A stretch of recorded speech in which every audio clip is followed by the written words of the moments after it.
I had to have done something wrong. Let's try this one. The CSS 65 from Kicker Audio. This is the component set brother of the CSC coaxial. At $180 a pair and 100 watts RMS. Can this Best Buy bestie be your friend? Let's take a look.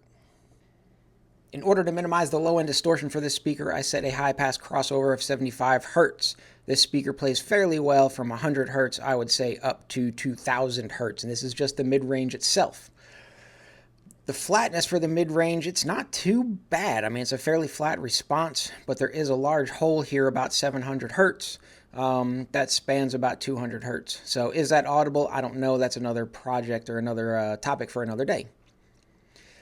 Combining the mid and the tweeter using the supplied crossover for the tweeter, there appears to be a large hole here in the response from about 2000 up to 3000 Hertz that may probably well be audible.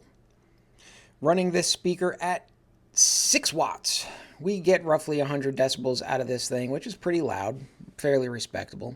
And at 6 watts, distortion is fairly well maintained at 5 decibels, or 5%. Except for this large spike at that dip in the frequency response. Giving it 20 watts, the output or the distortion climbs to 10% and it's all right at 10%. 110 decibels is reached using 56 watts of power, but distortion rises up to 20% at some frequencies and well over 10% throughout the frequency range. This speaker is rated for 100 watts RMS. Would I give it 100 watts RMS? Probably not. It's going to be very loud, but it's going to be very distorted and probably send the speaker to its maker. Yeah. So the Kicker CSS 65 for 180 bucks for a component set. The response is all right. It's not great, especially with the added tweeter and that big hole.